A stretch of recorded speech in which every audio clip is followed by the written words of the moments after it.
He was a rising star of the Chinese diplomatic service. After 4 years in Australia, he'd been promoted to First Secretary. Chen Yonglin was very good at his job, a job that included spying and informing on Chinese Australians. But what the communists didn't count on is that Chen had a conscience and a craving for freedom. 2 weeks ago, he, his wife and young daughter decided to defect. And he has secrets, big secrets. 1,000 Chinese informers operating in our country, and even government-sanctioned abductions. And that's left our government grappling with its own conscience. Is the life of one man more important than diplomatic peace and quiet? And of course, those enormous trade deals. Tonight, Chen and his family are in hiding, not knowing who to trust.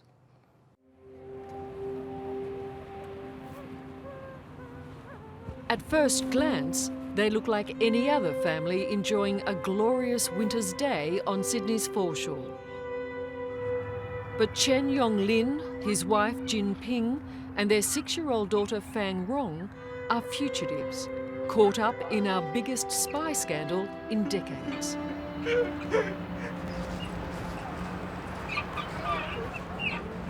This is a family under enormous pressure.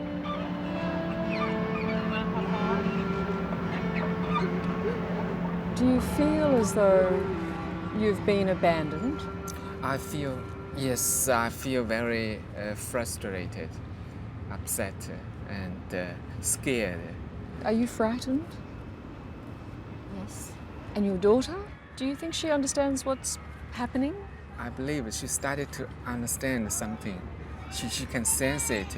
We are in a difficult situation. Chen Yonglin was a senior diplomat at the Chinese consulate in Sydney when on May 26 he made the extraordinary decision to defect.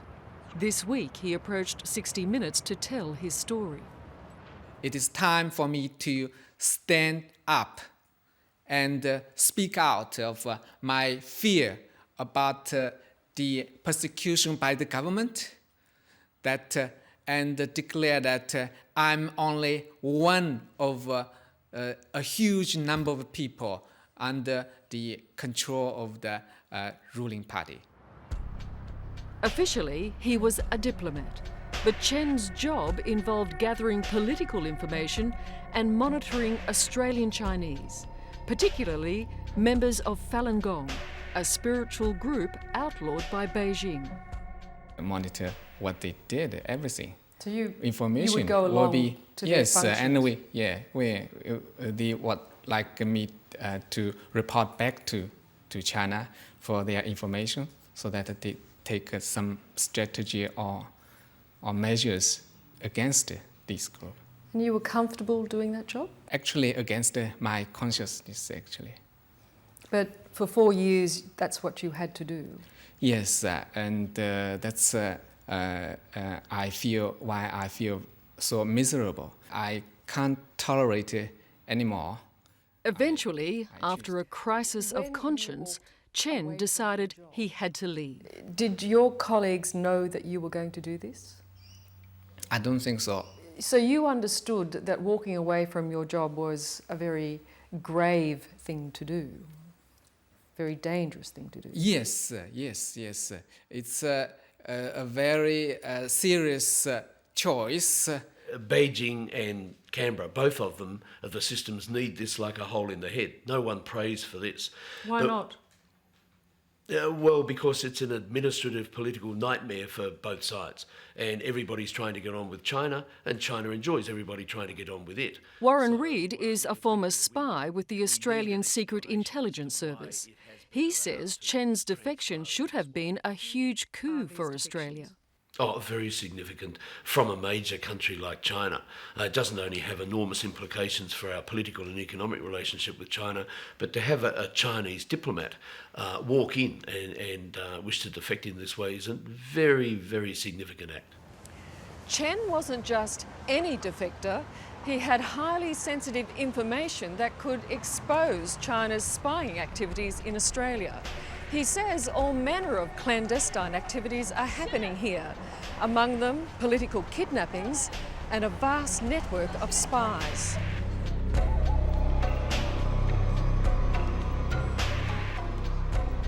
A 1,000 spies here in Australia. According to my knowledge, there are about 1,000 agents and informers in Australia. You also made allegations of kidnappings, people being kidnapped and being taken back to China. Is that correct? I don't want to repeat what I've said. You're maintaining that that allegation is true. I just don't want to talk about it anymore, right at this stage. So you have told no lies to avoid going back to China. All my words can be verified in some way. If Chen's claims are true, then the federal government's response to them is astounding. Rather than embrace Chen as someone who could give them invaluable intelligence, they actually dobbed him in to the Chinese government, knowing full well he could be sent back to China. What would happen to you if you go back to China? What would be the punishment? The punishment will be very serious. Prison? I should be punished to at least 5 to 10 years if disclose some information, secret information. Even will be more serious punishment will be waiting for me. So you could serve 10, 15 years in prison for treason, or even worse. Even worse, yes. What is worse? That's penalty. Yes. I don't want to participate in this persecution anymore. By so midweek, I choose Australia's spying crisis had deepened with the defection of a second Chinese security officer, Hao Fengjun. In Melbourne, Hao, with his back to the camera to protect his identity, spoke out about his country's secret force, which he says is operating here in Australia. Hao, a police intelligence analyst, said 4 months ago he gave ASIO top-secret documents detailing the activities of the secret force, documents that back up Chen's allegations. But to date, not one government agency has contacted him. Do you believe the Australian government wishes that Mr. Chen and Mr. Hao had never appeared? Oh, I think the government wishes that so desperately they'd pray not only to a Christian god, but any other pantheon of gods that happen to be around. They would want nothing more than to be able to rewind the tape and totally airbrush all of this off. It was an ugly scene with Spy scandals and defections are nothing new on Australian soil. Our most famous was undoubtedly the Petrov affair. Mrs. Petrov was bundled inside the plane for the flight to Darwin. At the height of the Cold War, Soviet intelligence agents Vladimir Petrov and his wife Evdokia defected. Prime Minister Robert Menzies allowed them to stay. Now John Howard is being asked to do the same thing 50 years on. She decided to stay in Australia. Really, it's a very different world. There's no comparison, no. Well, China is not the enemy. No. Russia was the enemy. No, Russia was. Exactly. Is that the difference? That's now? one huge difference. To understand Chen's motivation, you need to understand his personal history. Back in the 70s, during China's infamous Cultural Revolution, Chen says his father was tortured to death for being a dissident, one of the millions to die under Chairman Mao's regime. So they kidnapped him on his way back home from the town and jailed him and beat him and tortured him. And 2 weeks later, he died of torturing. It has been a deep shadow in my heart, and I have been thinking of this for a very long time. But it was in Australia, while he was monitoring the activities of Falun Gong, that Chen began to seriously question the communist regime. That's why I feel guilty, you know. These people are not like the government said. It's. Did you go back to the government and tell them that these people are good people? Yeah, I talked to my colleagues, even the Consul General. Consul General, we have a private talk. Consul General agree with me. But we still have to follow the instruction from the central government.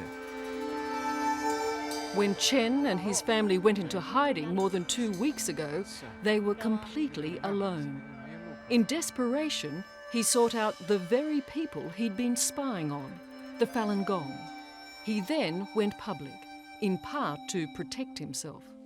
They have successfully in kidnapping people in Australia back to China.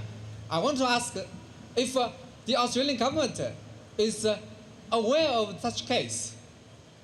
Do you believe him when he says that there had even been a kidnapping of a student from a Sydney school to coerce his father back to China? Do you believe that? At face value, yes, I do. Do you believe there is a network of some 1,000 spies or informers here on Australian soil? Or informers, yes. I would imagine there could be 15, 20, maybe 30 fully fledged, highly trained Chinese intelligence operatives working on our soil. But if you look at the stables of agents and informers and whatnot, even Australian traitors, that those operatives would have working for them, and added all that up, you could easily get to 1,000. Do you believe Mr. Chen and Mr. Hao when they say that if they are returned to China, they would be in grave danger? Oh, they'd definitely be in danger. They would not be treated kindly. Their friends and relatives may well suffer. Grave danger, hard to know how you would define grave, but they would not be treated kind. If I say I'm busy, I'm sorry, can't come, they say, oh, it's okay, busy with your spy network. Earlier this week, Madame Fu, China's ambassador to Australia, was making light of what is clearly a damaging situation. I don't see there's any reason China will punish him, or there are laws which would guarantee his freedom. Madame Fu says you have nothing to fear. Oh, they are trying to woo me back and then punish me. So you don't believe Madame I don't Fu? believe that. Chen Yonglin says he's been motivated by his conscience, but it's meant he's had to betray his country. I presume you do love your country. Yeah, I love my country. It's very hard for me to decide to walk out of the consulate, but from conscience I have to. You love your country, but you hate the politics. I love the country, but hate what did the Communist Party to us, to my family, and to the Chinese society. In the past 4 years, the Chens have settled comfortably into Australia. Little Fang Rong even knows the anthem. In joyful strings, then let us sing against the striking fair. Wow. Yes. That's Sorry. fantastic. The other day when we still on the run, when she sang more freely, but I just can't help to have my tears running down, actually. But this family's future is still very much in doubt, as the Australian government considers whether to grant them a protection visa. If that fails, they'll have to return to China, and an uncertain fate. I hope the Australian government and the people will support my action, and through support me, that's support the Chinese people. What are you hoping to achieve in Australia? If you live here, what kind of life are you expecting to live? Freedom. Hello, I'm Amelia Adams. Thanks for watching 60 Minutes Australia. Subscribe to our channel now for brand new stories and exclusive clips every week. And don't miss out on our extra minute segments and full episodes of 60 Minutes on 9now.com.au and the 9Now app.